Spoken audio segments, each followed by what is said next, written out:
first of all, you know. It's not right to think, well, you know, you need to corner the market on the truth and try, okay, so to make a dime on it, or to what? A lot of people, idiots, narcissists, unenlightened people,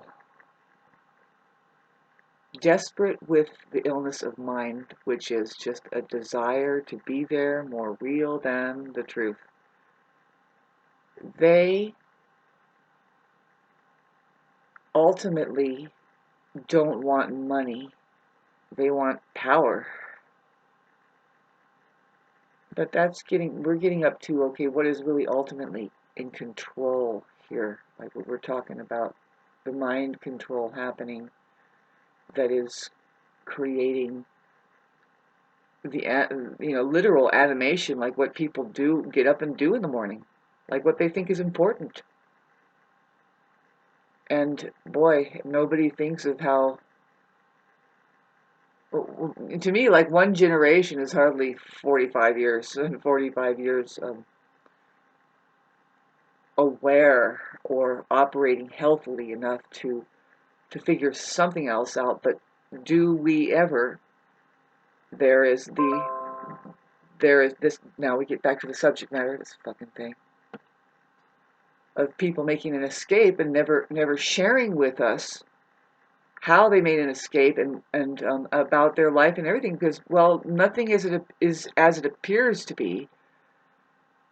You know, some of these people look like, well, I've just stayed in my diapers and changed my own diapers for the rest of through my days, until we can see that we can't change our own diapers anymore. But no, we have some material, books and accounts written down. Some people are really bothering to keep these little booklets and full of poetry that these masters have said something that, in case you wanted to liberate yourself and become free, the words are here, and all it is a key that unlocks your heart. It just unlocks it, and to say that that is any good for the collective mind, no, it's not. It's not good for any mind. If the mind wants to stay alive as being more real than the reality of reality, which nothing is as it appears, you have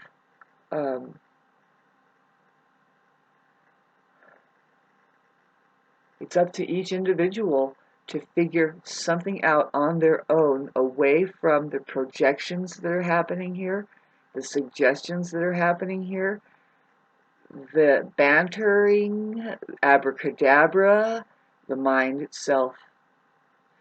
The mind is to become realized with the awareness of what it is. And now I'm pointing at the imagination. Imagination is very important.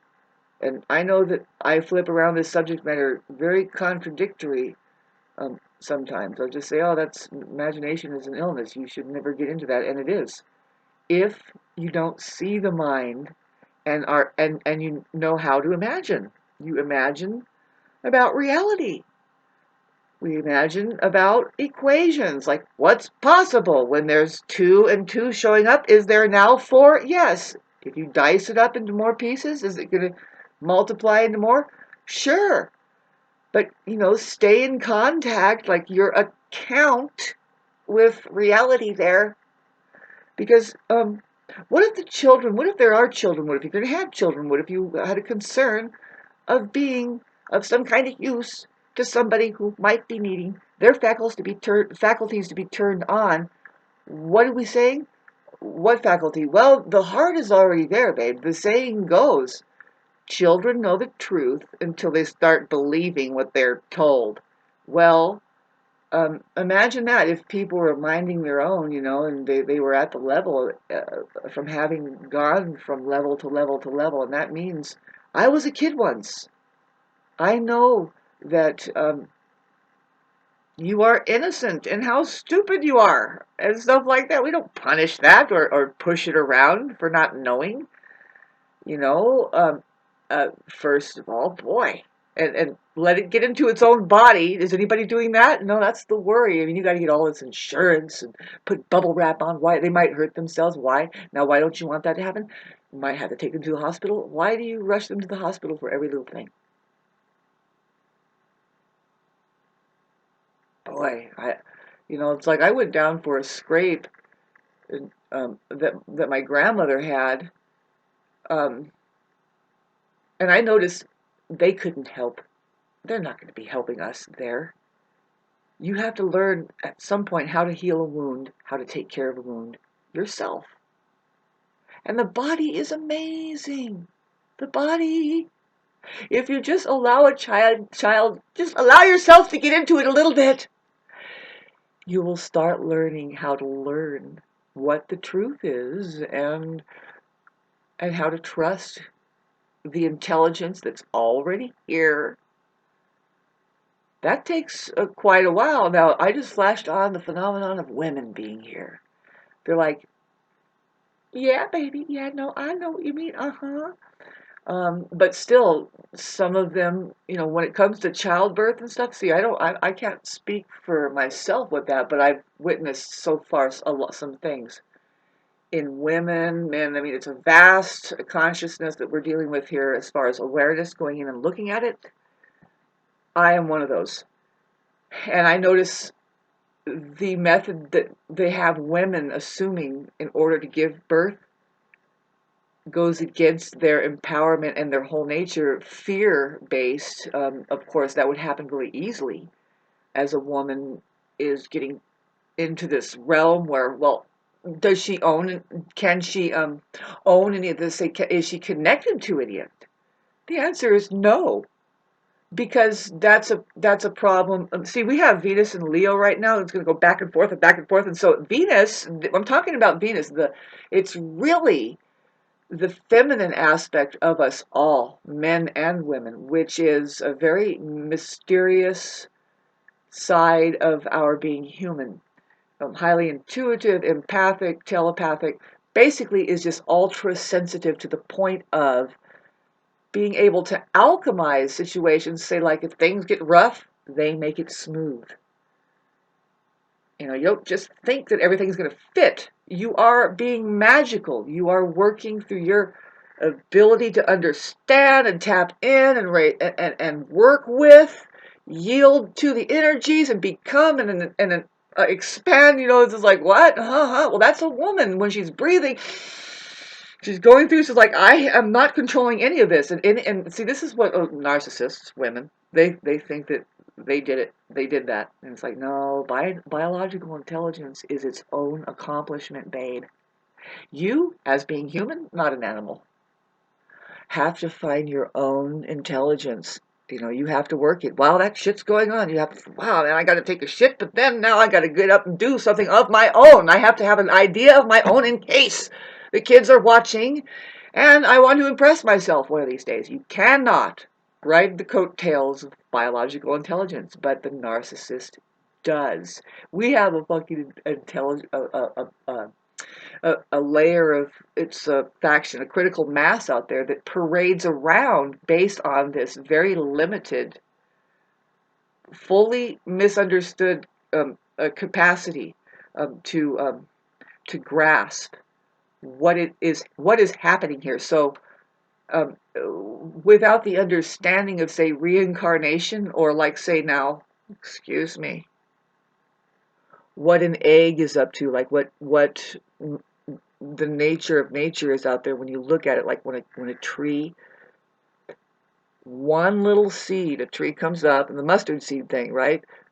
Then that tree has the potential of having just an endless amount. Endless means forever life, honeys. The seed. It's circular, by the way. You see how it's circular?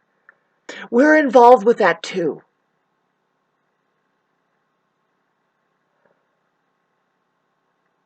And to contemplate the life possibility like that, like say who is here contemplating that?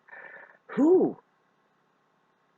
Who has got it down, right? They said, no, we're going to own your reproductive system and your body, and we're going to just celebrate. Yeah, you guys are working it for us, man. This thing, this creation that is here, we're going to ride its coattails, piggyback ride on it all.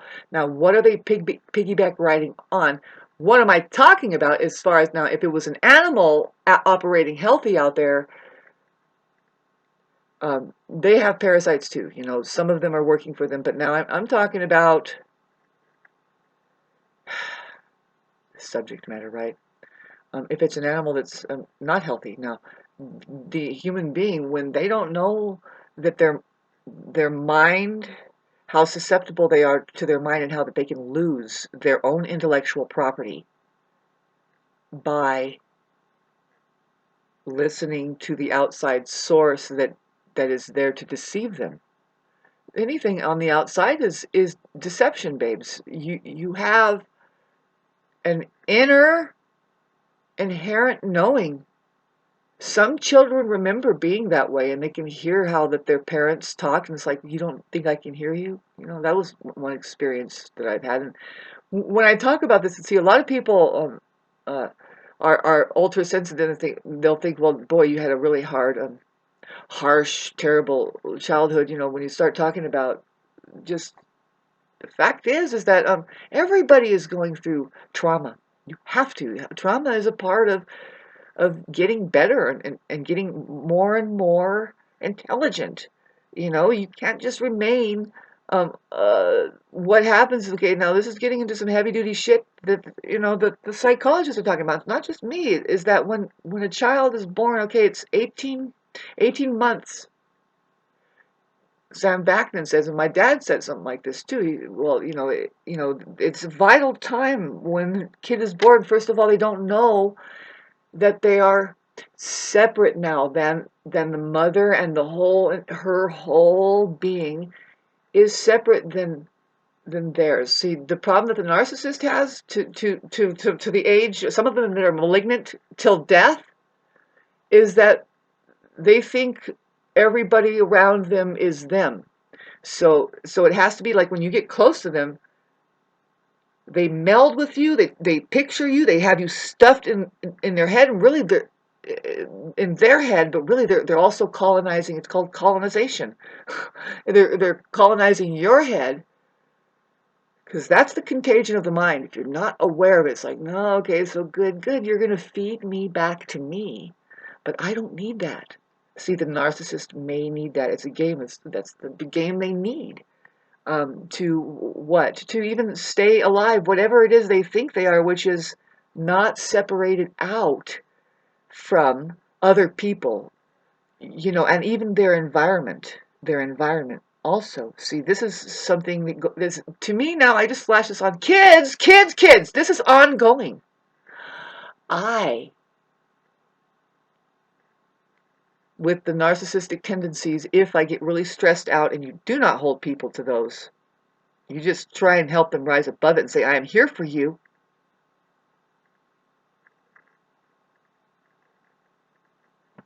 But that's hard because the malignancy of narcissism will not leave a speck of air to breathe, and all that breathable air is understanding.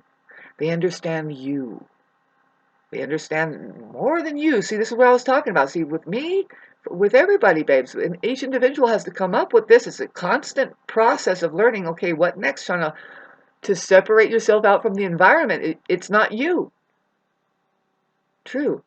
um, so egotistical, riding the coattails of my environment. Oh, I live in the mountains and I have a stream in the back. I don't have a stream in the back. I don't even, this place here where we're at, but as far as what money is conducting, and if we don't straighten this out, see, this is what the beginning of my video was supposed to be about. I'm sorry, I'm kind of flashing all around here, but it's about the fact that I'm pretty sure there is a key.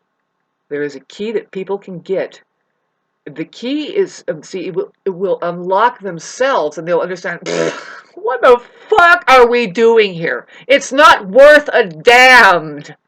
And we just get up and we just, see, there's a grid and there's the matrix, there's the grid, right? But we just rise right up and we move into the mandala that is just like this it's like, no, the real shape of the flower of life is different than what they show us. They show us the imprisonment kind. The real kind is that, okay, so if you drop a pebble of water, drop a pebble in the water, many pebbles, and then you just kind of watch the way those lines are forming, just see how that they do.